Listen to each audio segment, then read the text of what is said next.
All right, y'all, let's get it. Let's make this dish right here. Okay, this is kind of like a Korean inspired dish. It's kind of like a bibimbap, but I just added my own little twist to it. So what we're going to do is we're going to wash our rice first. You guys, wash your rice until the water runs clear. I didn't record all the way because we don't need to see me washing water. All right, next we're going to drop the rice in the rice cooker. You guys, get you a rice cooker. Ain't nobody got time to be trying to figure out what go where and how much this. So I just eyeball out all the right. Look at all that water I waste. Come on now. So I put too much water, of course. I just eyeball out everything. I drop my rice in there and I drop the water in there. You guys, with this, the softer your rice is, the better the dish will be. Trust me. Okay, so I put too much rice, so I mean water. So I had to dig some out because it's better to add water if you need more versus if it's too soft. So this is why you guys need a rice cooker, you guys. I got this from Walmart for like 15 bucks. So I add my broccoli. This is the vegetables that I'm going to be using, and I'm cooking my rice and my broccoli at the same time. Now this is frozen broccoli from Sam's. I sprayed it with olive oil, and then that's just so the seasoning can stick. I seasoned it with pink Himalayan salt. All right, now while that's cooking, we just gonna get everything else started. I'm gonna drop some olive oil in there, and I'm gonna let that get hot. And while I'm waiting for that to get hot, I was just preparing everything, you guys. I got out my ginger. The key ingredient to this dish is fresh ginger, but I didn't feel like going to the store, so I used ginger seasoning.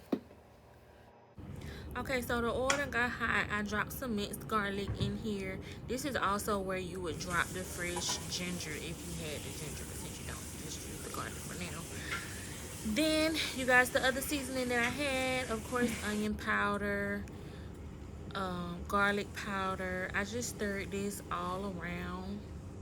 Once this started sizzling on up, I went ahead and added soy sauce. I added maple syrup because this needs to be a little bit sweet. I stirred that up, let that sizzle on some more, and I added in my carrots. Alright, we're gonna let them carrots get all hot and ready and soft. Then you're gonna add your ginger. And once you add that ginger, you just keep adjusting your heat. And then finally you add your ground beef or whatever type of beef you want to add.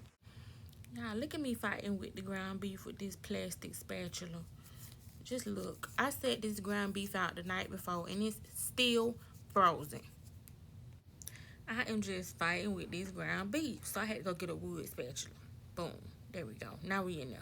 So just go ahead and chop that on up into little pieces. Make sure it's really, really small because that's what makes it taste so phenomenal.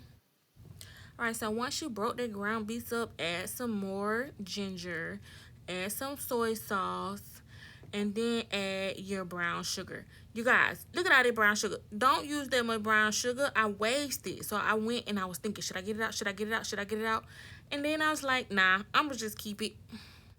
Y'all excuse the mess. For some reason, when I cook, I just make the biggest mess. So you just chop your, look at me still struggling. So you just chop the ground beef up, y'all.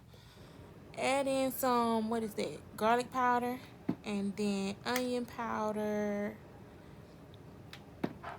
And then sesame oil. Make sure you have that sesame oil. That's what's giving you its uniqueness.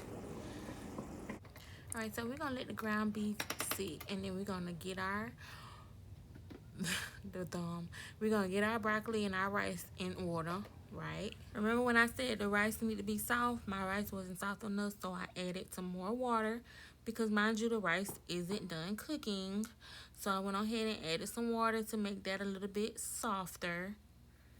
And I added some salt. You can't see it, you guys, but I also added a half a stick of butter because you gotta have your rice buttery. And then I added the sesame oil into the rice as well. I need to get some more sesame oil.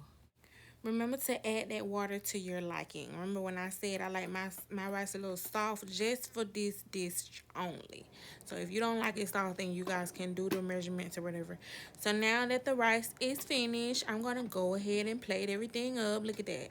You guys, this was easy, simple, delicious. It still got the vegetables, everything. So I'm going to go ahead and put down the rice. Look at how pretty that rice is.